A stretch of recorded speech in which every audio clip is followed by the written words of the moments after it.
This is from Dr. Rob Kim Henderson's newsletter, which you can find at robkhenderson.com. No one expects young men to do anything, and they have responded by doing nothing. Garbage in, garbage out. I write and read about the culture and habits of elites because it's a way for me to understand this unfamiliar world I find myself in. I read less about the culture of the poor and working class because I experienced it firsthand. I'm familiar. But occasionally I do read about it. One insightful book is Promises I Can Keep: Why Poor Women Put Motherhood Before Marriage. In this book, the sociology professor from Princeton and St. Joseph's University explore why low-income women are disproportionately likely to be unmarried and uninvolved with the father of their children. A common answer from the chattering class is money. The conventional view is that a lack of money leads to out-of-wedlock births, but broken homes are a fairly recent phenomenon. In 1960, across social classes, the vast majority of children were raised by both of their birth parents. By 2005, there was a massive divergence.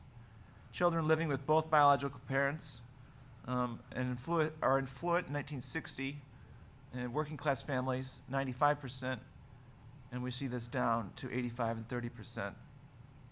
So what happened? Well, today, 1 in 6 American men between the ages of 25 and 54 are unemployed or out of the workforce altogether. It's about 10 million men. This number has more than doubled since the 70s. Over the past half century, the number of men per capita behind bars has more than quadrupled.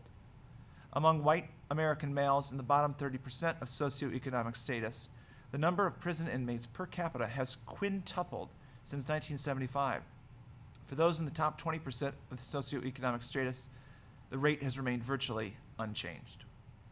From the authors: for social scientists who study poor families, they assume that financial troubles are the cause of the breakups. After all, these young people grow up in a context of extreme disadvantage, at least by American standards, and they come of age with little education, few skills, and not many future prospects. Lack of money is certainly a contributing cause, but rarely the only factor. It is usually the young father's criminal behavior, the spells of incarceration that so often follow, a pattern of intimate violence, his chronic infidelity, and an inability to leave drugs and alcohol alone that cause relationships to falter and die. Poor behavior from young males is an important and often overlooked reason why rates of fatherless homes have increased. More from the book. Money is seldom the primary reason mothers give to explain why they and their children's fathers are no longer together. Although a lazy or spendthrift boyfriend is certainly an aggravation, the mother usually points to far more serious offenses as the prime forces that pull young families apart. It is the drug and alcohol abuse, the criminal behavior and subsequent incarceration, the repeated infidelity. Conflicts over money do not usually erupt simply because the man cannot find a job or because he doesn't earn as much as someone with better skills or more education. Money usually becomes an issue because he seems unwilling to keep a job for any length of time, usually because of issues related to respect. Some of the jobs he can get don't pay enough to give him the self-respect he feels he needs, and others require him to get along with unpleasant customers and coworkers and to maintain a submissive attitude towards the boss. It used to be high status to hold a job and take care of your family. Not so much anymore. Those who sit at or near the apex of the social ladder, who decide what behaviors are prestigious, have decided that family stability is unimportant, to the detriment of us all. In a fascinating article, a law professor from Queensland recounts his experiences at an international expert group gathered to discuss family policy at the UN. At the event, he stressed the importance of stability in two-parent families for children, but many members of the group, comprised of academic elites, took exception. But privately, some of them whispered agreement. Parkinson writes, "I was surprised then when one of the members of the expert group, who was most insistent that two-parent families was just an ideal, said to me quietly as we were packing up that she agreed that family stability mattered. She described the strict and ordered regime in her own home, one with 2 biological, albeit unmarried parents. Her young children had routine and clear boundaries. She restricted their television usage. It was a reward, not a staple of the entertainment diet. Yes," she agreed, "stability does matter to children." But having made that enormous concession to my point of view, she then suggested jokingly that I had better leave now. It was not a concession she would make openly, and nor could she have articulated it in the course of the meeting. In her public professional world, marriage is most unfashionable, and stability is not important if that is somehow to be contrasted with adults' pursuits of their own happiness.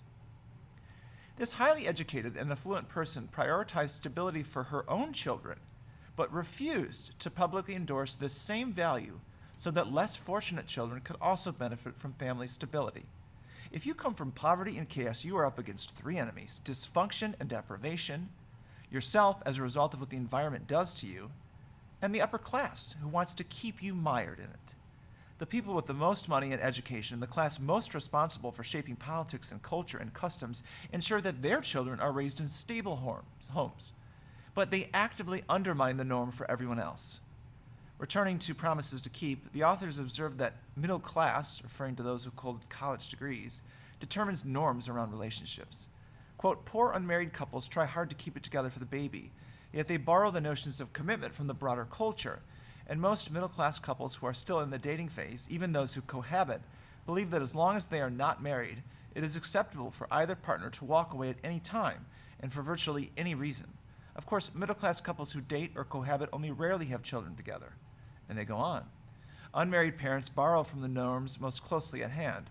On the one hand, they adopt expectations of financial responsibility and, as we shall see, sexual fidelity, as couples in marriage do. But on the other, walking away from a non-marital union is not viewed as a betrayal of a vow, and it is more or less okay to hold oneself up to a better option should one come along. The educated class decides cohabiting partnerships are just as valid and important as marriage, and they also believe it's okay to walk away at a moment's notice from a cohabiting relationship. Poor and working class people follow suit, to the detriment of themselves, their children, and I would add, all of society. They are more likely to have children out of wedlock, and then enter into a string of relationships with various partners. They spend time investing in new relationships, diverting away from their children. Among new parents who are unmarried, usually poor or working class, half enter a new relationship by the time their children are 5 years old. At a time when their children need attentive care, these parents are then engaged in the intense emotional work of building a new romantic relationship. This is an overlooked reason why kids in low-income families are more likely to experience neglect. Luxury beliefs are ideas and opinions that confer status on the upper class while often inflicting costs on the lower classes. The authors describe the behavior of young males in low-income neighborhoods. Chanel, a white 33-year-old with 3 children, ages 15, 9, and 3, broke up with her youngest child's father just after we met her for the first time. When we ask about him later, she says dismissively, "He's not around no more. I got rid of him. He was only here to sleep. Didn't want to pay no bills, didn't want to do nothing. When he was here, all he did was fight and argue and drink. I had to get rid of him." She purses her lips in disgust as she tells of such men who are unworthy of the children they father. More. Young mothers regularly rail against young fathers who squander too much of their earnings in alcohol, marijuana, new stereo components, computer accessories, expensive footwear, or new clothing, while the needs of the family are, in their view, not adequately met. Amy, a white 30-year-old mother of 3, ages 6, 5, and 3, had a boyfriend who worked steadily but insisted on spending on selfish pursuits. This is what eventually broke the couple up. He wouldn't spend money for the kids' food, and I had to send my kids across the street to my mom's to feed them and stuff. That's what I got fed up with. I shouldn't have to live like that. I said it's time for him to support these kids instead of being on assistance, and he didn't like it. Absent fathers and broken family units are major factors for many social ills. It's obvious, but no one wants to talk about it. I am well aware of the behavior genetics research, twin studies, and so on indicating little effect of home environment on personality, propensity for crime, addiction, and so on. These studies are inapplicable for kids living in extreme dysfunction. Behavior geneticists investigate the relative role of genetic and environmental variation within the sampled population. Behavioral genetics studies report findings from within the environmental variation in their samples, not in all conceivable environments. For example, there are many studies on identical twins separated at birth who are adopted by different families. Researchers find little difference between these twins when they are adults.